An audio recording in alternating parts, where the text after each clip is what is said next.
Narsaiah brother big boss చూస్తున్నారా? Yeah ఎట్లా అనిపిస్తుంది బ్రదర్? బిగ్ బాస్ చూస్తానికి బాగానే ఉంది ఇప్పుడు ప్రజెంట్. సో మళ్ళీ మీ ఫేవరెట్ కంటెస్టెంట్ ఎవరు? నా ఫేవరెట్ అయితే గౌతమ్, డాక్టర్ గౌతమ్. అంతేనా? ఎట్లా ఆడుతున్నాడు మళ్ళీ గౌతమ్? గౌతమ్ గేమ్స్ ఆడిన పర్ఫెక్ట్ 100% ఇస్తాడు. ఒకళ్ళు ఓడిపోయినా సరే ఎఫెక్ట్ ఉంటుంది చూసావా, అది మాత్రం సూపర్గా ఉండిద్ది. తర్వాత వాడు మాట్లాడే తీరు కానీ డిఫెన్స్ చేసుకోవడం కానీ అవి సూపర్గా నచ్చుతాయి. ఇన్నర్ క్వాలిటీస్ కావాల్సినవి గేమ్ ఆడి గెలవటమేటే కాదు, డిఫెన్స్ కూడా మాట్లాడే క్యాపబిలిటీ కూడా ఉండాలి. నిఖిల్ యాక్చువల్ ఫస్ట్ నుంచి ఓటింగ్ పరంగా చూస్తే నిఖిలే టాప్లో ఉన్నాడు. అది ఎప్పుడు గౌతమ్ వచ్చిన తర్వాత కూడా నిఖిలే టాప్లో ఉన్నాడు. కానీ కొన్ని మధ్యలో గొడవలు వీటికి గ్రూపిజం అది చేసుకోవటం వల్ల కొద్ది గ్రాఫ్ తగ్గినట్టు అనిపించింది. రష్మి వాళ్ళ అవి మనకి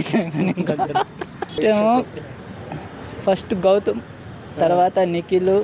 లాస్ట్ టైటిల్ విన్ ఎవరయ్యే? టైటిల్ పట్టుకునేది అదే వాళ్ళిద్దరిలోనే కొద్దిగా నిఖిల్ అండ్ గౌతమ్ వాళ్ళిద్దరిలో ఎవరైతే మనకే తెలియదు ఇంకా.